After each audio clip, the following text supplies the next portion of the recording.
Então, beleza? Retomando, então, até o momento, nos cursos de cálculo 1 e cálculo 2, a gente só estudou funções desse tipo, onde a função depende de uma única variável. A gente já sabe, então, nesse contexto, com funções desse tipo, a gente já sabe derivar e integrar funções.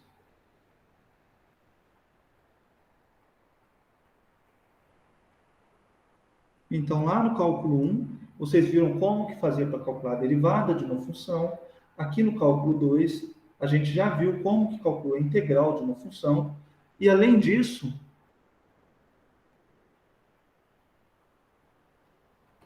a gente já sabe utilizar a derivada e a integral. Então, além disso, sabemos utilizar as derivadas e as integrais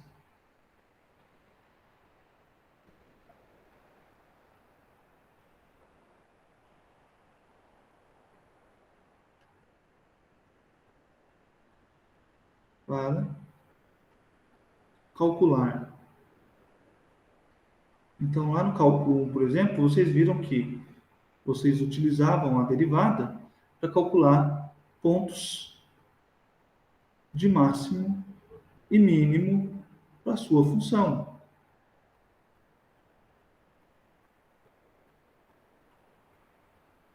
Então, um ponto de máximo ou um ponto de mínimo é um ponto onde a derivada da função é zero. Se você calcula a derivada, você pode encontrar os pontos de máximo e de mínimo da sua função.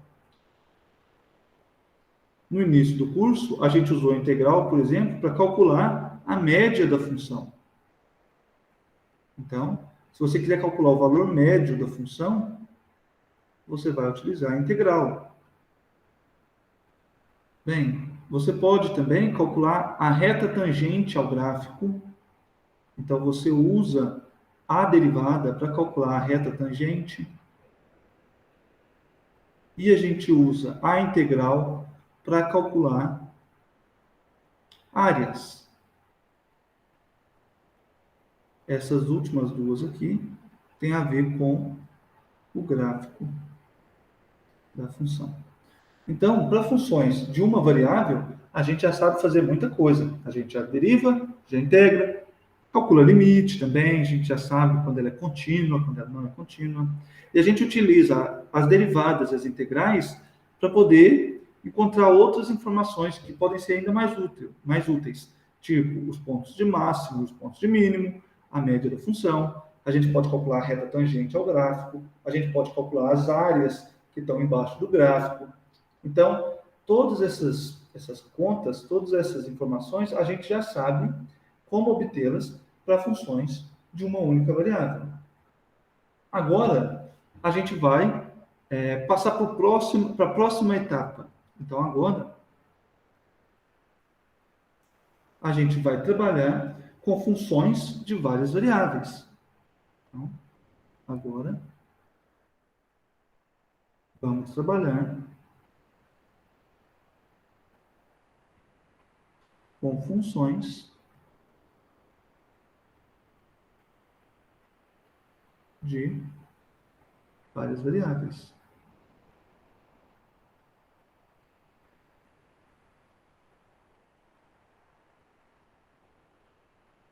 Ou seja, funções do tipo f, condomínio em Rn e imagem em R. Então, o nosso objetivo agora é trabalhar com funções desse tipo, onde o nosso n vai ser qualquer número inteiro maior ou igual a 1. E esse tipo de função, pessoal, elas aparecem com muita frequência. Então, esse tipo de função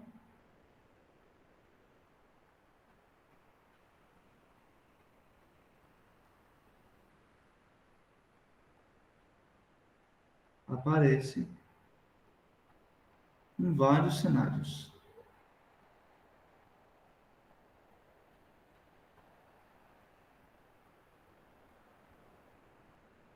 Por exemplo,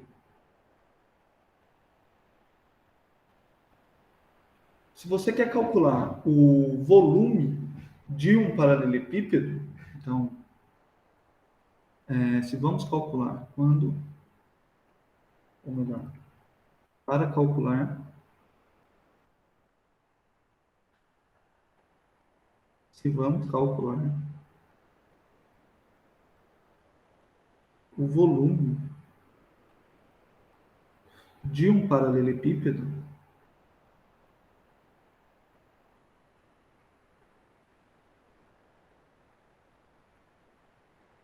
a gente vai precisar de três variáveis. Então, para calcular o volume, a gente precisa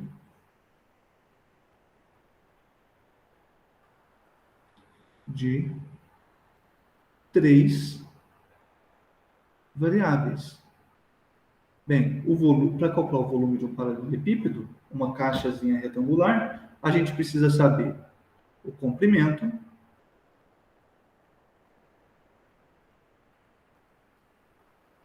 a largura e a altura. Ou seja, o volume do paralelepípedo, ele não depende de uma única variável. Ele depende de três fatores: o comprimento, a largura e a altura. Então, se a gente tem uma caixazinha, um paralelepípedo,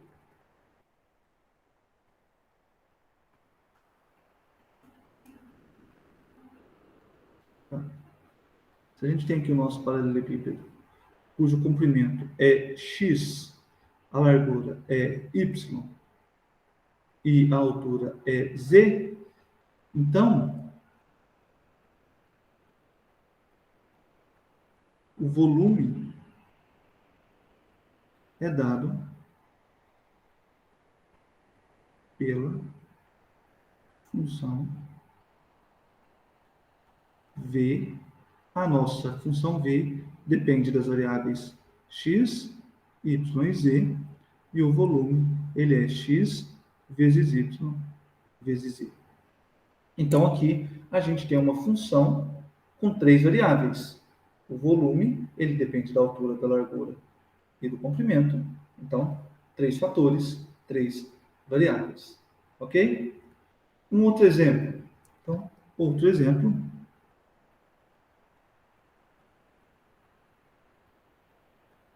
Vamos para a física. Então, se um objeto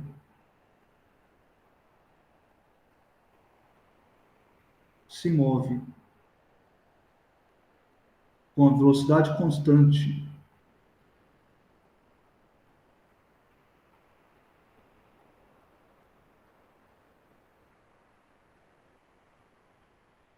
v igual a 2 metros por segundo, então a posição do objeto vai depender de duas variáveis. Então, a posição do objeto depende de duas variáveis. Quais são elas? Bem, a posição inicial, você precisa saber onde o seu objeto estava no início do movimento. A gente vai denotar a posição inicial por PO, P0, e o tempo. Você precisa saber também há quanto tempo ele está se movendo. Assim, o que a gente tem? Então, temos que a posição, ela depende, a posição atual vai depender da posição inicial e do tempo.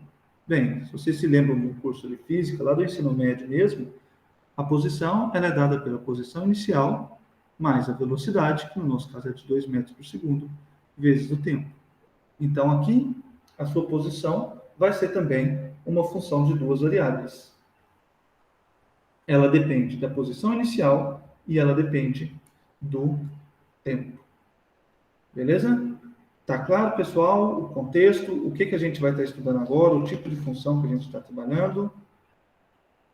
Tudo certo? Tudo certo. Beleza? Igor, Mariana, Jennifer. Sim, tá tranquilo. Tranquilo até agora? Por Então, tá enquanto, bom. sim. Por enquanto, sim. Mas essa é a parte mais fácil da matéria, vocês vão ver, pessoal. Qual que é a ideia, então, agora? Bem, a gente vai trabalhar com esse tipo de função. As nossas funções podem ter 2, 3, 4, 1 milhão de variáveis. Isso não importa. Os argumentos, a lógica, o raciocínio por trás do que a gente vai fazer é sempre o mesmo. Então, para facilitar um pouco aqui a nossa vida, vamos considerar. Então, considere o caso de duas variáveis.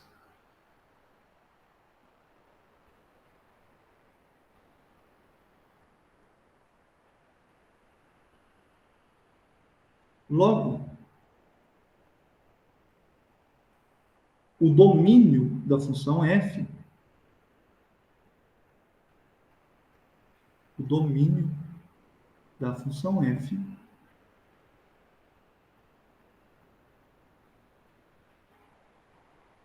ele é um subconjunto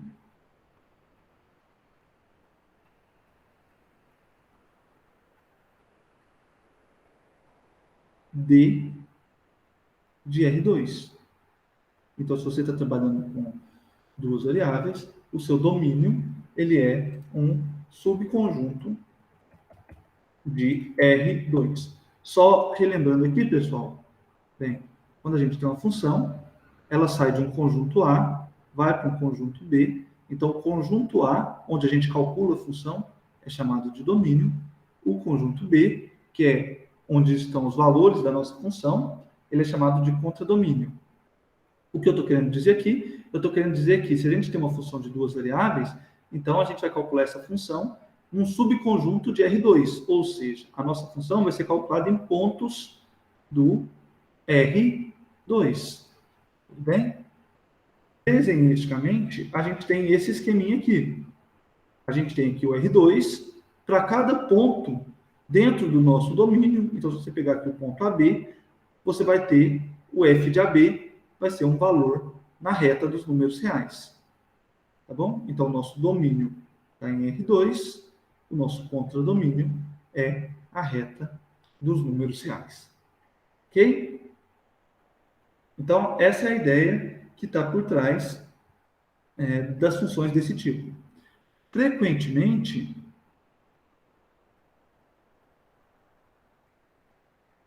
a gente vai escrever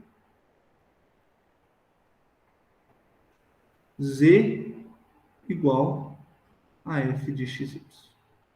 Então, se vocês se lembram do cálculo 1 ou do nosso cálculo 2 até agora, quando a gente tinha uma função de uma variável, a gente costumava escrever que f era igual a f de x. Então, a função tinha uma variável, o x, e a outra variável, o y, era igual a f de x. Agora a gente tem duas variáveis, o x e o y. Então, a gente vai escrever z igual a f de xy. Tá bom? Isso é só uma notação que vai ser muito comum. Nesse caso aqui, então, as x e y, nesta notação,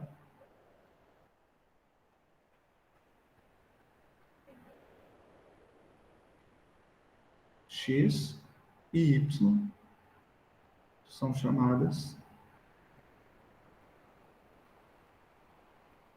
de variáveis independentes.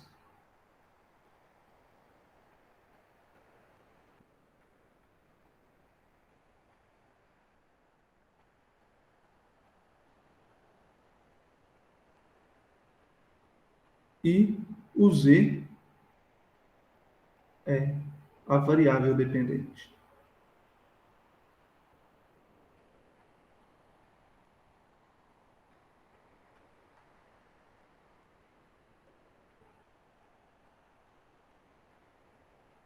Então, nessa nossa notação, as variáveis independentes são x e y, e o z é a variável dependente. Esses nomes, bem, não são tão utilizados, mas é bom saber que eles existem. Ok? Se o f... Agora, como que a gente trabalha com funções de duas ou mais variáveis? Bem, a gente trabalha com funções utilizando as fórmulas. Então, nesse exemplo do volume, a gente tem uma fórmula para a nossa função. A v de x, y, z é igual a x vezes y vezes z. No caso da posição, a gente tem uma outra fórmula. O p de p0 e t é p0 mais 2t. Então, normalmente, a gente vai trabalhar com as funções dadas por fórmulas explícitas, desse tipo aqui, tá bom?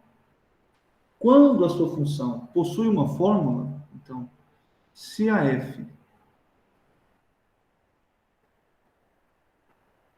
se a função f possui uma fórmula,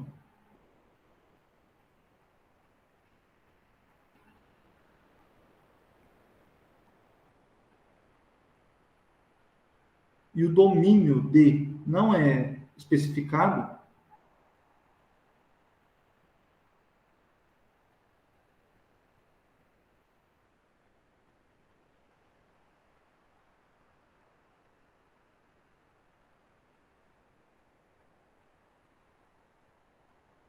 então a gente vai considerar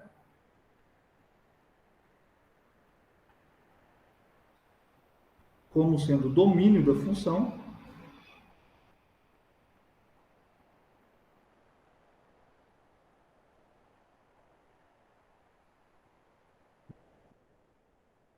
domínio de f o conjunto de todos os pontos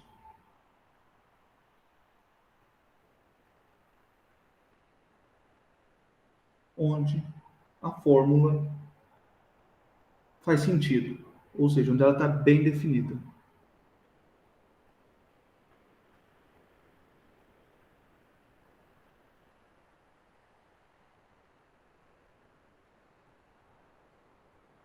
O que eu quero dizer com isso, pessoal? Se eu te dou uma função, eu te dou só a fórmula da função, então você vai sempre considerar como domínio dela o conjunto de todos os pontos onde aquela fórmula faz sentido. Por exemplo, então, por exemplo, dada a função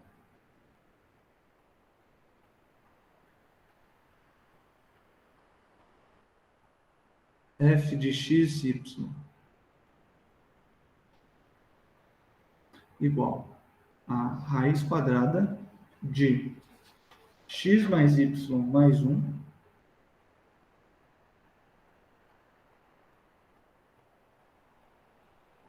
dividido por x menos 1.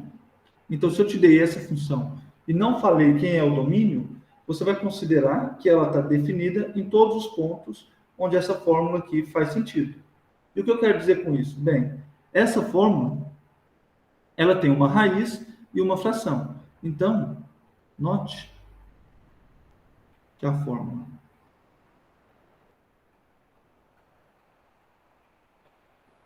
faz sentido quando o número dentro da raiz for maior ou igual a zero, porque não faz sentido raiz de número negativo. Então, o número dentro da raiz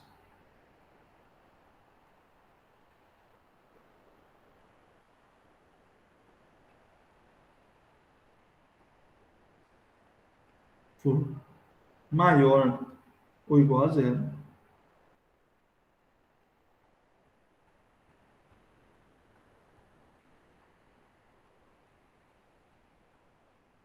E o denominador tem que ser diferente de zero. Então, e o denominador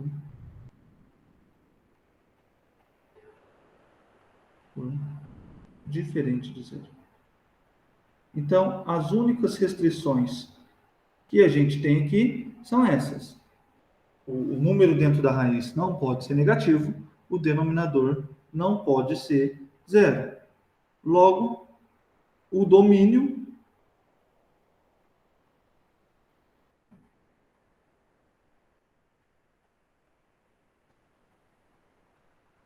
de f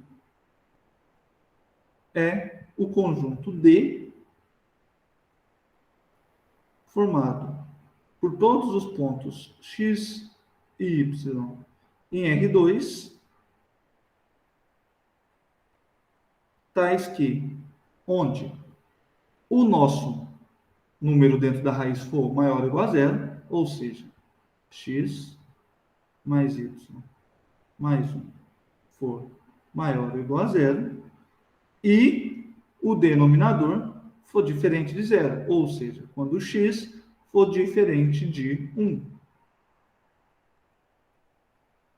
Então, se eu não disse quem é o domínio, eu vou sempre considerar ele como sendo o maior conjunto possível. Nesse caso, o maior conjunto possível é esse aqui. A gente pode desenhar esse conjunto. Então, o D ele é um subconjunto de R2. Se a gente desenha ele, a gente vai ter aqui a reta x mais y mais 1 igual a zero. A nossa função ela vai estar definida onde x mais y mais 1 for maior ou igual a zero. Ou seja, à direita dessa reta e onde o x for diferente de 1. Ou seja, fora dessa linha tracejada. Tá bom? Então, esse aqui é o domínio da nossa função.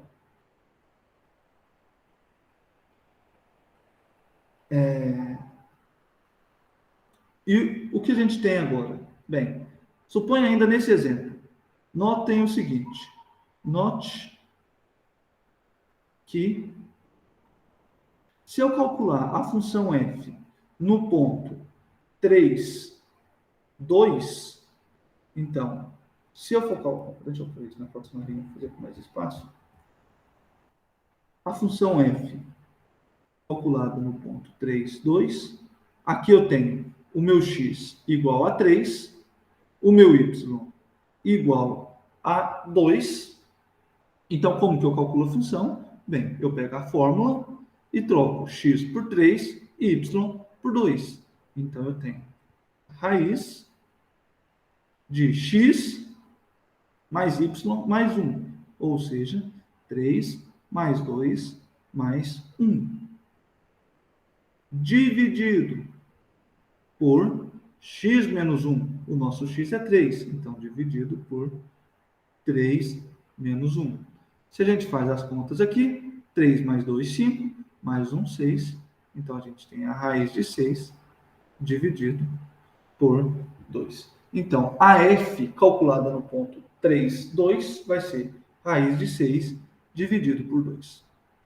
Porém, se eu venho calcular a f de 2, 3, então agora o meu x é 2, o meu y é 3. Então, eu volto na fórmula, eu tenho a raiz de x mais y mais 1, ou seja, 2 mais 3 mais 1, dividido por x menos 1, ou seja, 2 menos 1.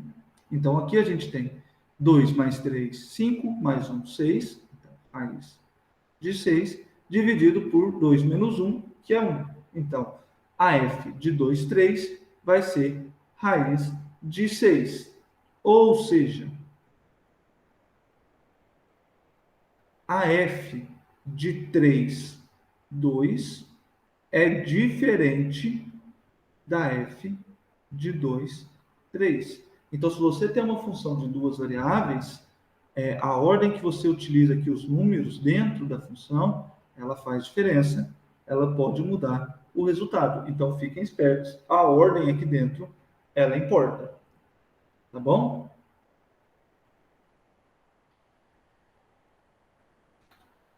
Deixa eu ver aqui o que mais que está aqui para falar. Ah, tá. Então, para encerrar essa aula de hoje, a gente tem uma maneira geométrica de poder ver as funções em duas variáveis. Então, uma forma geométrica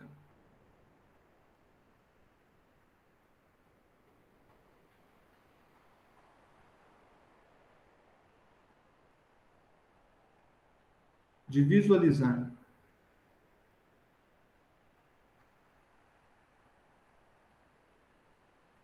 funções de duas variáveis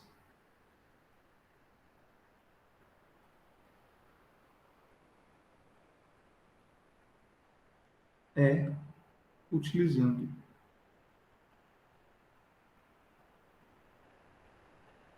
o seu gráfico.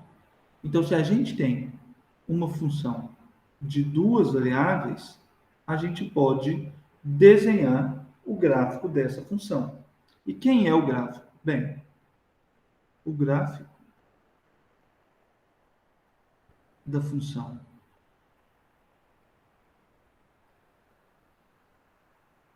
f, cujo domínio é o subconjunto D de R2. Então, o gráfico dessa função é o conjunto dos pontos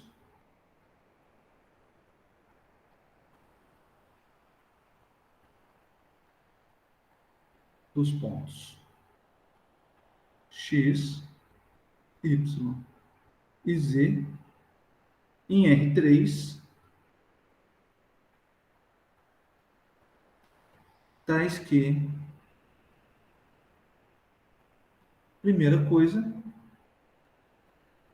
o x e o y pertencem ao domínio e o z é igual a f de x, y. Então, essa aqui é a definição do gráfico. A princípio, ela pode parecer confusa, mas ela não é. A gente já tem uma boa ideia dela se a gente for pensar numa função de uma variável. Então, por exemplo, se eu tinha uma função de uma variável, uma função y igual a fx, como que eu fazia para desenhar o gráfico dessa função? Bem, eu pegava alguns pontos e calculava a f nesses pontos. Então, para x igual a 1, eu vinha, calculava o valor da f nesse ponto.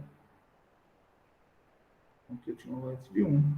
Calculava o valor da f no ponto 2.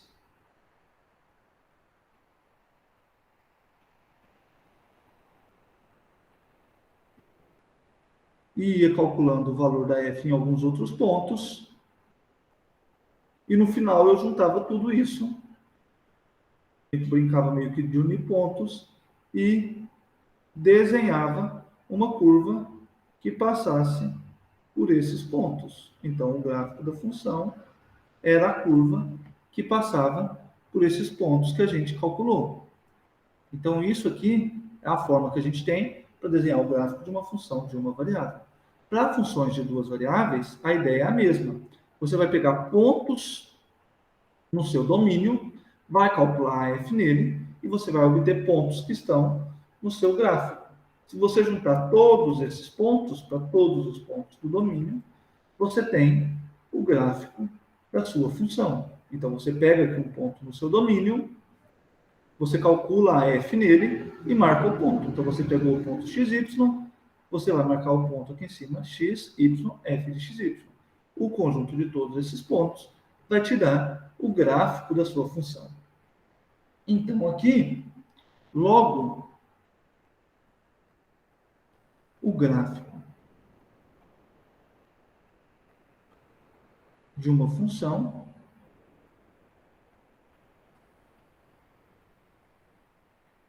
de duas variáveis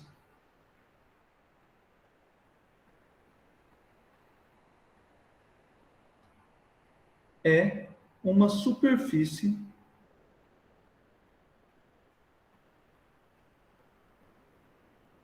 em R3. Então, o gráfico de uma função de uma variável era uma curva. O gráfico de uma função de duas variáveis, ele é uma superfície. Bem, como vocês devem imaginar, desenhar o gráfico agora é uma coisa bem mais complicada. Primeiro, porque como ele é uma superfície, então, sempre que você desenhar o gráfico, você nunca vai ter uma representação perfeita. Você não consegue desenhar 3 dimensões no papel. Então, como que a gente faz para poder enxergar, ou melhor, entender o gráfico de uma função de 2 variáveis? A gente utiliza softwares que vão desenhar esse gráfico para a gente. Bem, eu vou parar aqui essa apresentação e vou mostrar uma maneira de desenhar o gráfico de uma função de 2 variáveis. A gente já falei sobre esse software aqui em algum momento com vocês. Vamos abrir ele aqui. GeoGebra, ó. É ele mesmo, o próprio. Então, se vocês querem desenhar o gráfico de uma função de 2 variáveis, vamos ver se o meu ajudou. A gente pode utilizar aquele GeoGebra 3D que eu já comentei com vocês antes. E como que a gente faz para desenhar o gráfico de uma função de 2 variáveis? Bem, aqui onde você vai informar os valores, nessa parte superior aqui do GeoGebra, basta você escrever a função que você quer o gráfico. Então, por exemplo, se eu quero calcular o gráfico da função seno de x vezes seno de y, então eu digito aqui seno de x vezes seno de y, e ele vai desenhar o gráfico dessa função. Qual a vantagem do GeoGebra? Bem, a vantagem do GeoGebra é que eu posso movimentar aqui, eu posso enxergar de fato como que é o gráfico da função. Eu posso girar ele, observo de cima, por baixo. Então, eu tenho um entendimento perfeito de como é o gráfico da função. Então, um outro exemplo. Se eu quiser calcular o gráfico da função... Opa, aqui. Se eu quero calcular o gráfico da função menos 3y dividido... Opa, menos 3y dividido por x ao quadrado mais y ao quadrado mais 1. Mais 1. Então, se eu quero desenhar o gráfico dessa função, eu escrevo a fórmula dela aqui, dou um Enter e ele desenha. Então, aqui eu tenho a possibilidade de poder girar. Eu vejo, por exemplo, que esse gráfico, ele aparentemente tem um ponto de máximo aqui em cima, ele tem um ponto de mínimo ali embaixo. Então, aqui eu consigo enxergar geometricamente quem é o gráfico da minha função. Tudo bem? Professor, só uma coisa. Pode perguntar. Tem como colocar com 3 variáveis ou ele só vai até 2? X e Y? Para fazer o gráfico, você fala, Igor? Sim. Não. O problema do gráfico é que ele para em 2 variáveis. Por quê? Porque se você tiver uma função de 3 variáveis, o gráfico dela vai ser um conjunto lá em R4. E em R4, a gente não consegue enxergar. Então, para funções com mais de 2 variáveis, o gráfico dele, ele não é possível visualizar. Infelizmente. Tá bom? Esse é o bidimensional, então. Esse aqui é o caso de uma função de 2 variáveis. Se você tem uma função de 2 variáveis, o gráfico dele é tridimensional. É uma superfície em R3. Tudo bem? Então, sim. Ok. o gráfico ele aumenta uma dimensão. Então, se você tem 2 variáveis, então o gráfico vai ter 3 dimensões. Se você tem 3 variáveis, o seu gráfico vai ter 4 dimensões. Então, 4 dimensões a gente... Tipo espaço vetorial lá, de VGA? 3 direções lá, x, y, z? Ele lembra um pouco, o Igor, porque, pelo seguinte... Bem, observe o seguinte, se eu estou trabalhando com uma função de 3 variáveis, então o gráfico de uma função de 3 variáveis vai ser o conjunto de pontos x, y, f de xy. Então aqui eu tenho o gráfico de uma função. Se vocês se lembram lá de VGA, esse cara aqui, ele é um conjunto no espaço euclidiano de 3 dimensões. O espaço é 3. Agora, se você tem uma função de 3 variáveis, então você tem 3 variáveis, x, y e z, e o seu gráfico, então, no seu gráfico você vai aumentar mais um ponto aqui, f de x, y, z. Então, aqui, você está trabalhando no espaço euclidiano de 4 dimensões, E4. E, da mesma forma, se você tivesse só uma variável, então o seu gráfico é o conjunto dos pontos x, f de x. Com uma variável, você está trabalhando em E2. Então, o gráfico ele está sempre contido no espaço euclidiano que vocês estudaram lá no curso de VGA. Tá bom? Tá bom. Beleza? Ficou claro, pessoal? Alguma dúvida quanto a isso? Sobre essas coisas que a gente comentou hoje? Ok? Por enquanto tá ok. Por enquanto está ok? Então, olha, pessoal. Esse vai ser o nosso ponto de partida. O que, que a gente quer fazer agora? Bem, de agora até o final do curso, a gente vai aprender a calcular a derivada desse tipo de função e, por final, o objetivo mesmo é aprender a calcular pontos de máximo e de mínimo para funções de duas ou mais variáveis. Então, se a gente pega esse exemplo aqui, opa, não sei porque ele não está mais querendo mexer, mas nesse exemplo a gente tem um ponto de máximo e um ponto de mínimo. Então, o objetivo do nosso curso agora, até a P3, é aprender a calcular máximo e mínimo de funções de duas ou mais variáveis. Para isso, a gente vai utilizar as derivadas dessas funções. Tá bom? Tudo certo? Tudo certo. Então, tá bom. Jennifer, Mariana, tudo bem?